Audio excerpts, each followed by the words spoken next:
Hi, this debate is going to focus on the issue of whether or not the zero tolerance policy in schools is ethical. My name is Laura Rodriguez, and I will serve as the moderator for this debate. I'm from Blythe, California. I've been working as an elementary school teacher in a general education classroom for 5 years. I do not have any experience working directly with ABA or BCBAs, but I have worked with many children who have autism in a school setting. The stater for the pro for this debate is Courtney Powers Brumfeld. Hi.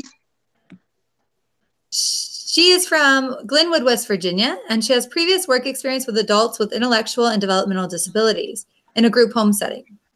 She doesn't have any experience working with directly with BCBAs, but has experience working with one child who has autism in his private home during a previous autism course. Joe Kamen is the stater for the con. Hello. He's from Cincinnati, Ohio. He has been working for the past year and a half as an RBT, providing in-home care and clinical therapy to individuals with ASD in the area of Orange County, California. The prover for both staters is Olivia Shaw from Indiana. Hello.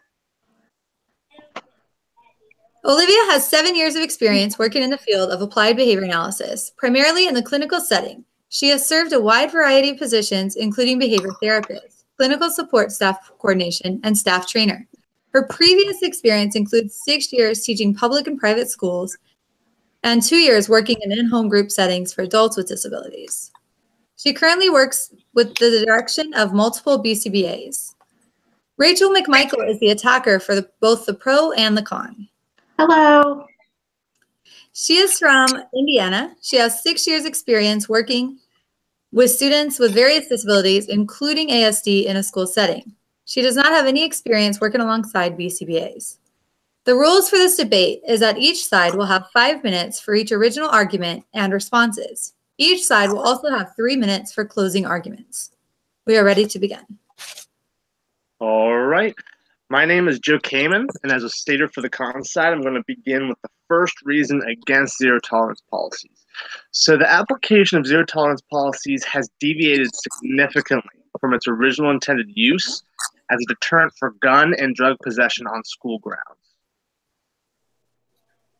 As Joe just mentioned, the deviation of these policies from their original intended purpose to deter gun and drug possession presents problems with their implementation, and this point is supported by the research. Many studies demonstrate that zero tolerance policies have far exceeded the parameters of disciplinary action for misbehavior as severe as gun or drug possession. Losinski et al. And Jones 2013 cite that many states have enacted additional bans to reduce disruptions, including the use of tobacco, truancy, inappropriate language, threats of violence, and even toy representation of firearms. In turn, there are more potential violations for which a student could find themselves suspended or expelled from school. The research highlights several examples of violations that have occurred due to the expansion of zero tolerance policies. These examples illustrate the extent to which zero tolerance policies are applied despite the circumstances that surround the individual situation. In 2001, a case reported in an article of the St. Petersburg Times titled "Educational Intolerance" recounted that a 10-year-old girl discovered a small knife in her lunchbox placed there by her mother for cutting an apple. The student was expelled, although she immediately handed over the knife to her teacher. This constituted as a possession of a weapon, and this violated the zero tolerance policy. In 2008, the APA Task Force for Zero Tolerance reported an incident in which an adolescent was expelled for talking to his mother, a deployed soldier in Iraq with whom he had not spoken to in 30 days. The conversation, which was on his cell phone while at school, warranted a violation of the school rule, and as such, its zero tolerance policies. For this, the student was expelled for this policy violation. While weapons definitions can remain broad under these policies, so can the definition for the possession of drugs. An article by Margaret Graham Thibault in 2000 included a violation involving 2 7th-grade females who were trading over-the-counter Midol medication while on school grounds, resulting in a violation of the zero-tolerance policies. Zero tolerance policies also allow for broad interpretation of threats of violence. In regards to school violence, Thibault also cited a violation where a teenage boy was suspended for using terrorist threats after he created a student council election poster that parodied the movie Speed. In summary, the broad interpretation of zero tolerance policies creates sweeping disciplinary actions that disregard the individual, the magnitude of the behavior, and any relevant circumstances surrounding a situation. I disagree with that because on a school level, administrators who have implemented behavior support have seen positive outcomes regarding discipline. At a classroom level, teachers can use many social emotional curricula and interventions to prevent behaviors, according to EarnWeb 2018. The goal of the policy is to have a system to discourage disruptive behaviors and to keep the learning environment safe for all students and staff. According to the BACB Ethical Compliance Code 4.08, behavior analysts recommend reinforcement rather than punishment whenever possible. This ensures that appropriate steps have been taken to implement reinforcement-based procedures before implementing punishment-based procedures. Zero tolerance is generally defined by a school system as a policy that predetermines consequences and punishments regardless of the circumstances, according to Stater 2004. Hi, my name is Courtney Powers Brumfield, and I'm the stater for the pro side. I just want to start off by saying I believe the zero tolerance policy is ethical and necessary. Federal policy mandated that all schools adopt a zero tolerance policy in order to decrease the amount of violence that children experience in their lives and to increase social control. Federal policy does mandate that schools comply with the zero tolerance policies. Several legislative actions have spurred schools across the nation to adopt these policies in an effort to increase safety within their districts. These policies were born out of a series of federal drug and weapon regulations enacted under President Reagan in the 1980s and have been used in schools as early as 1989. In the response to the incidents of drugs, violence, and gang-related activity, according to Jones 2013. The implementation of these policies continued to evolve with the Clinton administration when the Elementary and Secondary Education Act, also known as the ESEA, it was reauthorized and Congress passed the Gun-Free Schools Act of 1994, which required that any state receiving funding under the ESEA was to implement a mandatory one-year expulsion for any student bringing a weapon to school and adopt the zero tolerance policy on firearms, according to Jones 2013. The GFSA was a pivotal change in legislation that has forced schools to adopt the zero tolerance policies, according to Carone 1999, with the consequences of lost funding under the ESEA for failure to comply, the Lozinski et al. 2014. In the creation of this legislation, Senator Feinstein, a key sponsor for the Gun-Free School Act, reported to Congress that schools were losing control of the students and not doing enough to assert control over the student population, according to Feinstein 1994. The passing of the legislation was an approach to increase social control and a sweeping effort to provide districts with power to increase social control to prevent violence. Monaghan and Walker, 2012. Right, I can agree because when we talk about decreasing violence, we have to keep in mind that most students face difficult challenges every day before they even get to school.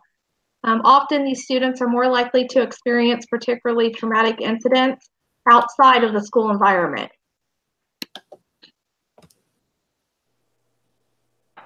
According to this report by the National Center for Educational Statistics, students ages 12 through 18 were more likely to be victims of non-fatal serious violent crime, including rape, sexual assault, robbery, and aggravated assault away from school than when they were actually at school, according to Kaufman et al. 2001. These challenges can present inappropriate school behaviors. If schools are using the federal funds appropriately, counseling and behavior supports will be put into place to help students with those difficult challenges. That's a great point. However, many students, especially those from minority backgrounds, do not receive the vital counseling and behavior supports which Rachel mentioned. Rather, minority students are treated with a more reactive punishment procedures in lieu of proactive behavioral health interventions. So instead of removing subjectivity from punishment and promoting fairness for students from minority backgrounds, whether they have a disability or of a different ethnicity, as originally promised, zero tolerance policies have in fact continued the accelerating trend of high suspension and expulsion rates for these students in particular. Research suggests that suspension and expulsion rates have increased since the implementation of zero tolerance policies. So, for example, in Chicago Public Schools, one analysis of expulsion rates after the implementation of zero tolerance policies has demonstrated an increase from 81 to 1,000 over a period of 3 years. Furthermore, expulsion and suspension rates have more severely impacted populations of disabled and minority students. In fact, research shows that race, special needs, and socioeconomic backgrounds were the best indicators of whether or not a student would be punished under zero tolerance policies. Fabello et al. 2011 find that minorities and students with disabilities are more likely to be removed from school environments due to disciplinary reasons. Here we have two graphs from library.cypress.com which demonstrate this overrepresentation of minority students in disciplinary figures for zero tolerance schools.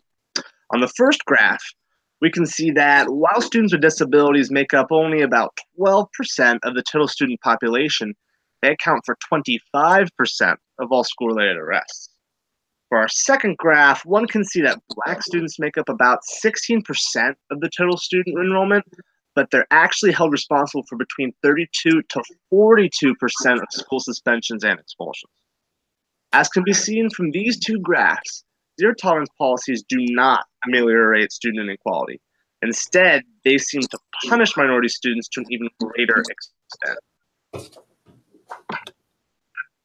Between the years of 2006 and 2007, over 500,000 552,161 to be exact, students with disabilities were excluded from school for violations of school safety policies for 10 days or less, and 75,864 were removed for more than 10 days. In one study of expulsion and suspension rates in Philadelphia schools, it was revealed that of these incidences, 35% were African American, 23% Latino, 14% white, and 5% Asian. Not only are students of minority and disability more likely to incur violations under zero tolerance policies, they are also vastly overrepresented in the data. Maryland schools reported that while African American students only made up about 38% of their school population, they represented 61% of all expulsion and suspensions, while disabled students, only about 12% of the school population, accounted for 20% of these violations. A study by Savica 2014 shows that Black students are suspended at rates 2 to 3 times higher than those of other students, and are similarly overrepresented in office referrals, expulsions, and corporal punishment. This graph highlights disparities amongst the types of violations for which students of diverse backgrounds are most likely to be referred. Black students were referred for more subjective offenses, such as disrespect, whereas white students were more likely to be referred for objective offenses like smoking or vandalism. Thus, the research tends to suggest that cultural differences in the application of zero tolerance policies across school systems. According to the research, we show that the data making up cultural differences. However, do we see the percentages of students that make up each race, sex, and ethnicity in the district? For example, in Decatur School District, expulsion records for the past 2 years revealed 46 to 48% of the student body was African American, and that over 82% African Americans were suspended. Of that percentage, most were the same students over and over again. This data can lead to misrepresentation of students being expelled due to race. Based on the behaviors given, fights, bullying, etc., students were suspended regardless of their race, sex, and ethnicity according to Stater 2004. I see your point, but I have another reason to support the zero tolerance policies. Teachers and administrators favor the zero tolerance policy because it sets clear standards for expectations and consequences. They find that it is very effective in maintaining a safe learning environment, according to Sasser 2017. And it also has flexibility, taking into account that legal requirements of the Individuals with Disabilities Education Act are honored, meaning that punishments can be modified if necessary for those with IEPs. As Courtney mentions, the safety of students is certainly one reason to support zero tolerance policies. This is without question one of the highest responsibilities we can charge to teachers and administrators in school systems. Monaghan and Walker 2012 suggests that in the light of potential threats to student safety, the failure to remove a dangerous student from a school is a great risk to students and faculty. One primary benefit to the implementation of zero tolerance policies for teachers and administrators is the ability to maintain a safe learning environment through the use of clear standards and expectations, consequences, and the flexibility of those benefits. Monaghan and Walker also point out that zero tolerance policies, particularly those created under GFSA, allow school administrators to modify any disciplinary action for firearm violation on a case-by-case basis. In terms of moderating disciplinary action related to gun violence, which is a significant threat to school safety, school systems can consider the circumstances surrounding an infraction if it is necessary to, for example, ensure that the legal requirements of the Individuals with Disabilities Act, or IDEA, are honored. For these reasons, school systems favor the use of zero tolerance policies because they help set clear expectations and consequences for disciplinary problems, thus potentially minimizing the threats to school safety. Furthermore, these policies allow enough flexibility for the school systems to consider the individual circumstances for violation in order to protect the legal rights for individuals with disabilities and specialized education plans. So teachers are obligated to follow zero tolerance policies regardless of disruptive behaviors in students with disabilities. Because of this requirement, teachers are required to follow certain consequences, even if the behaviors are the result of how they may have been approached or spoken to by another student or staff member. Teachers often try to figure out if they can manage these unique situations and follow these mandated policies. I understand your point, but I have a third reason why the use of zero tolerance policies are not helping our children. One lamentable side effect of these clear standards for student expectations and consequences, which Rachel talked about, can be seen in the reinforcing of the school-to-prison pipeline.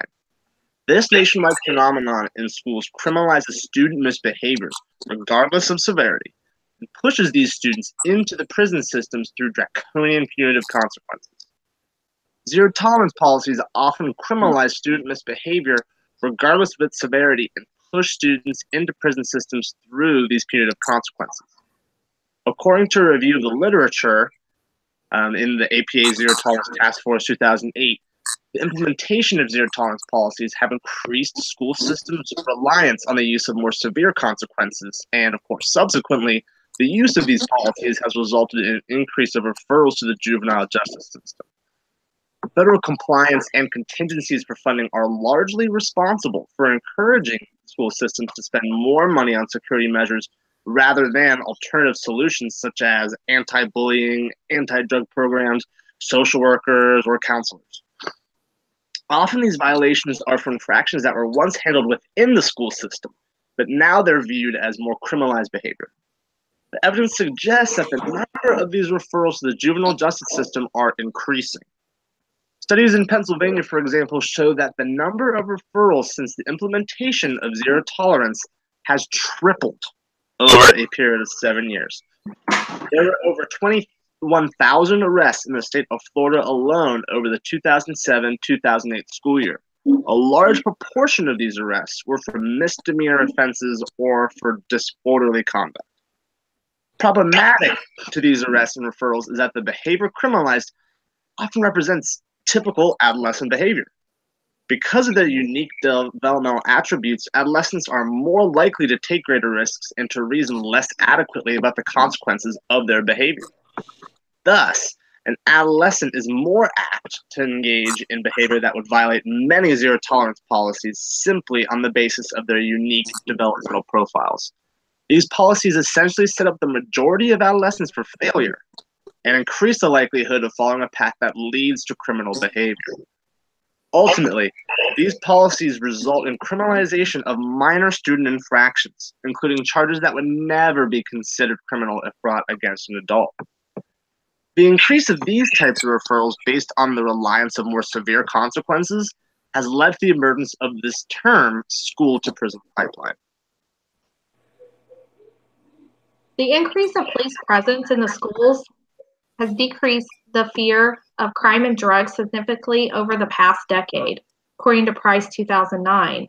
Students breaking the school rules are given a dose of reality at a young age by seeing how they will be disciplined when they don't follow the rules of society. This type of discipline allows them a chance to make better choices before they are adults. We need the zero tolerance policies to keep our kids safe at school. The threat of violence against students with guns or other weapons is a concern to students and faculty alike. The enactment of zero tolerance policies has helped to reduce fears of this type of violence and increase feelings of safety within the school climate.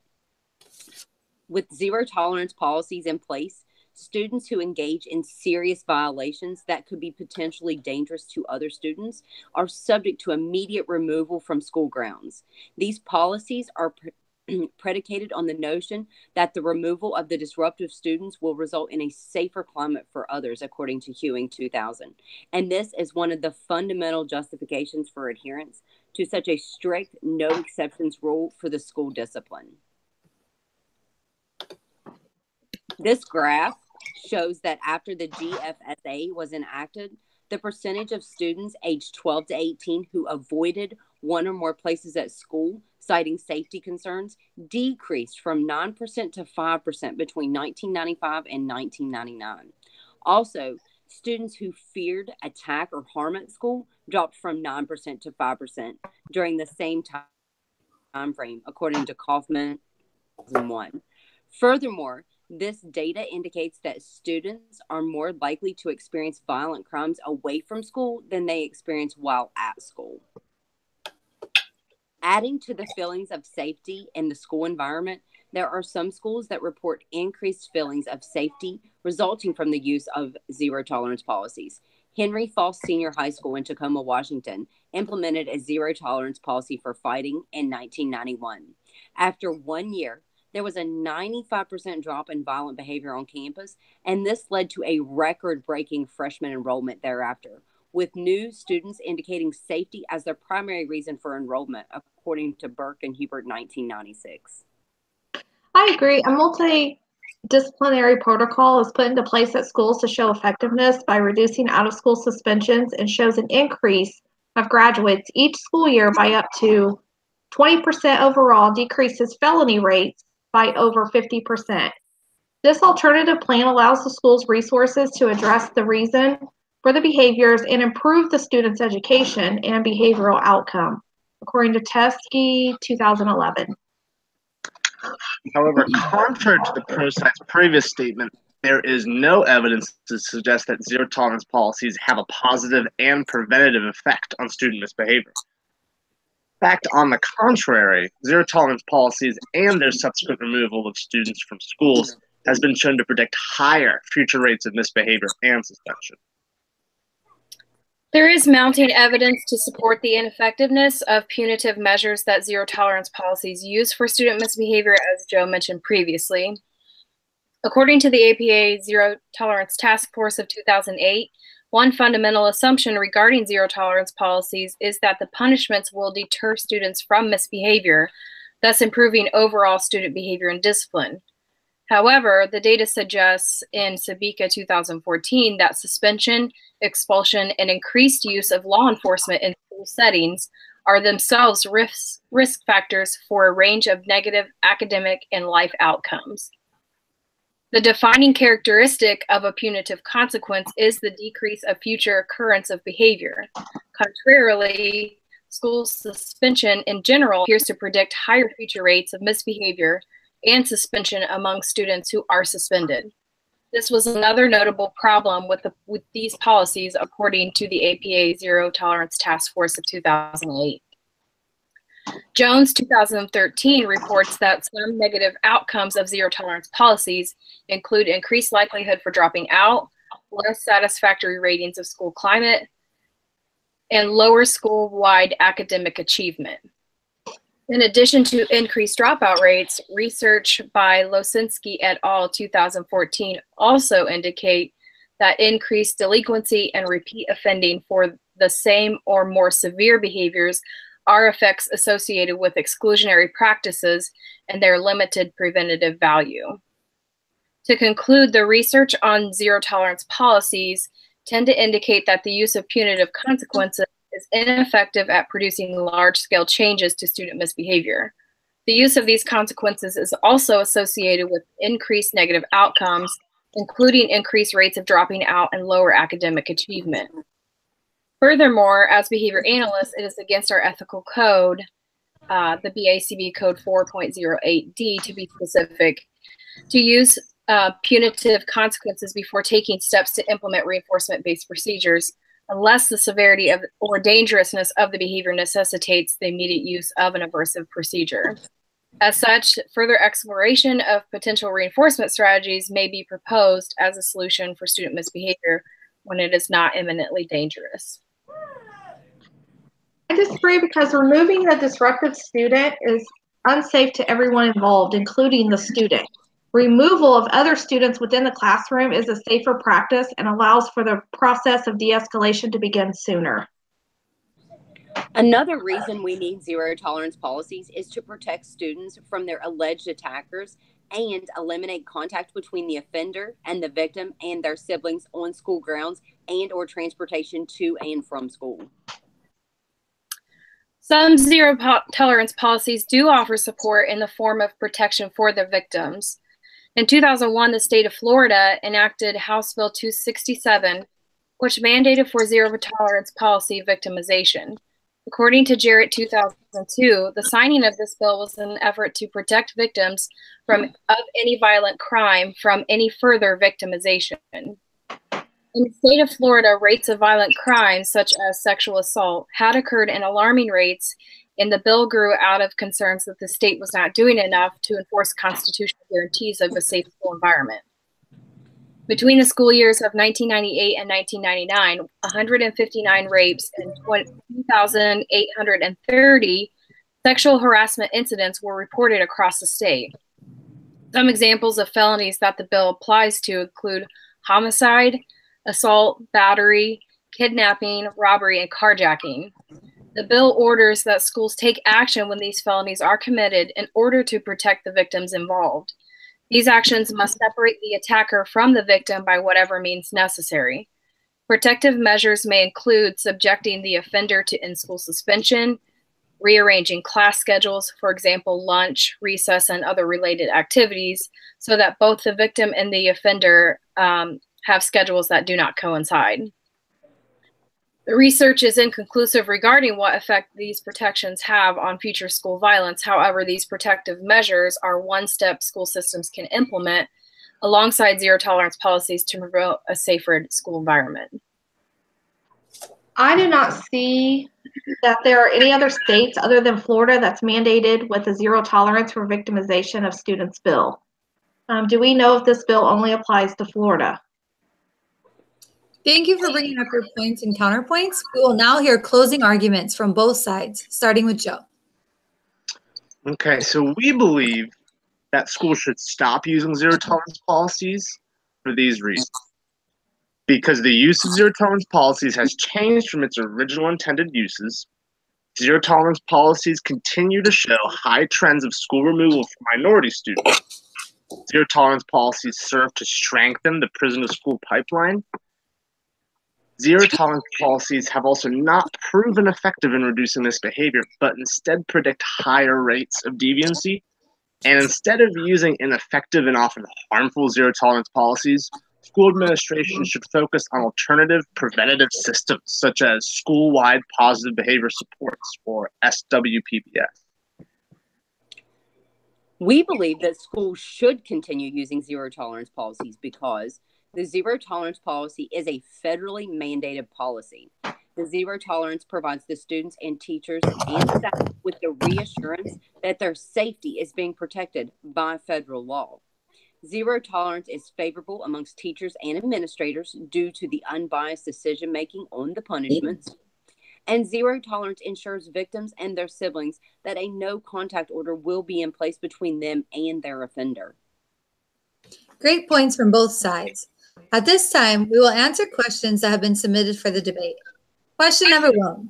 Has anyone in your group witnessed firsthand the use of positive behavior supports or school-wide ABA in order to prevent challenging behaviors that could be the result of discipline via zero tolerance? Was it helpful for the school? Was it supported by the administration? Did they have data giving the benefits of using these strategies?